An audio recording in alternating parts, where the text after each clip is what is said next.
Welcome to The Explainer. Today, we're diving into something super profound, a dynamic that genuinely sits right at the core of human behavior. We're going to unpack the unbreakable bond between our inner beliefs and our outer actions. Think about it for a second. Is the stuff we hold deep in our hearts totally separate from what we actually do with our hands? Or are our physical actions, the ultimate proof of our inner convictions? This is way more than just a philosophical puzzle. It's a massive debate that has completely shaped history, law, and even modern society. So let's dig into some fascinating academic and theological source material to answer this exact question. So here's our roadmap for today. We're going to hit the reality of creed and law, look at their correlation in the Quran and Sunnah, touch on the materialistic justification of law, dive into the Mu'tazila and sanctifying intellect, and wrap up with secularism and separating religion. Let's get right into it. All right, Section 1, the reality of creed and law. Let's establish what these terms actually mean according to our sources.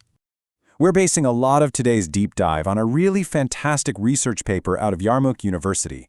Raid Sayyid Bani Abdul Rahman and Ishraq Yahya Dayat went deep into the linguistic roots of Islamic theology to figure out exactly how belief and action were originally designed to function together.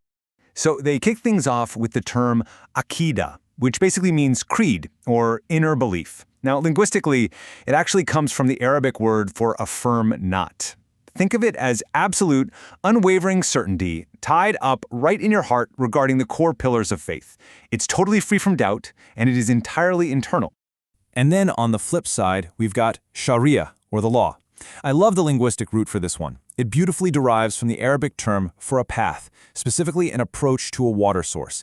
Technically speaking, it's the practical application. It's the divine commands, the prohibitions, and the physical laws of servitude that actually govern daily life.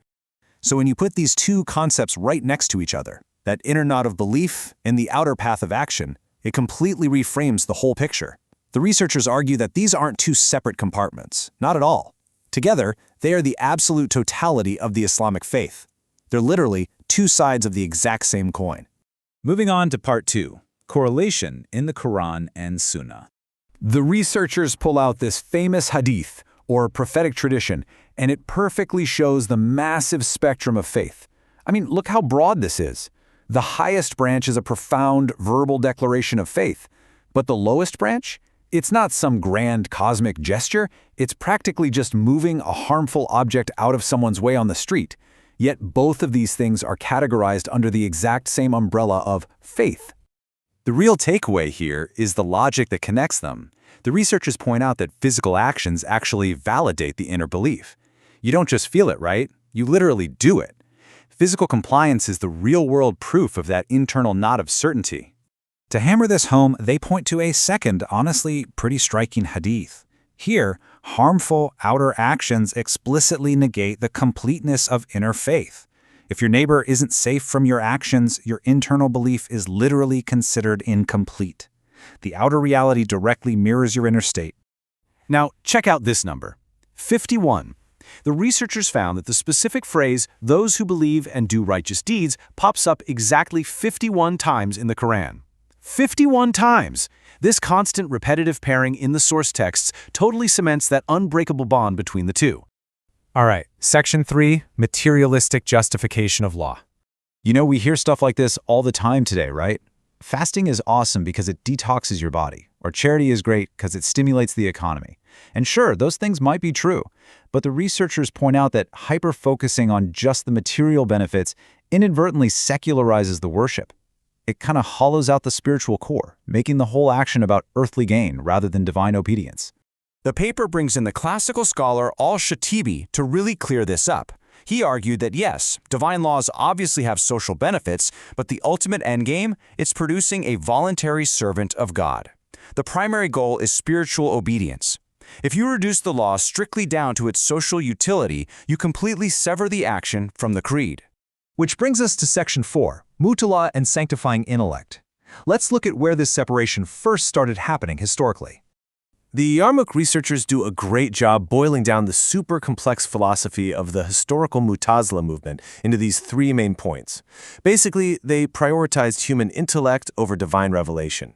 They argued that knowing God required rational proof, that the human minds could just independently figure out good and evil, and, this was highly controversial, that the Quran itself was a created entity, not the eternal word of God. And here's where things get really consequential. If you claim the Quran is created, you kind of open the door to treating it as just a historical document, something bound by the specific time and place it was written. And if it's just historical, well, then its laws are no longer universally binding today. It's an argument that actively severs the eternal creed from the practical law. Finally, Section 5, Secularism and Separating Religion. For this last piece of the puzzle, we're pulling from a fatwa published on IslamWeb that tackles this modern clash head-on. It presents a really sharp contrast. On one side, you have the modern claim that secularism is inherently aligned with science. On the flip side, the fatwa asserts that secularism is actually a purely man-made ideology, designed specifically to be the antithesis to religion. The fatwa makes a really distinct, impartial point here. Actual, observable, scientific facts about the universe absolutely do not conflict with religious doctrine because they both originate from the same creator.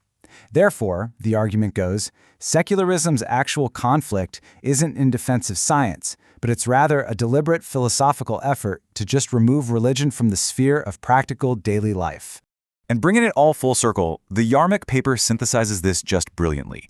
They point out that modern secular thinkers are actually reviving those old Mutazilite debates about rationalism and the created Quran. They're using those historical arguments today as a tool to critique religious texts. It's an attempt to strip away the binding laws while leaving behind only a private internal creed. So, this leaves us with a really vital question based on everything we just went through. In a modern world so intensely driven by rationalism and material outcomes, how do we preserve the actual soul of our actions? How do we make sure that the knot in our heart stays perfectly tied to the path of our daily lives? It is a profound challenge. I really hope this explainer gave you some structured clarity to reflect on it deeply. Keep learning, and I'll catch you next time.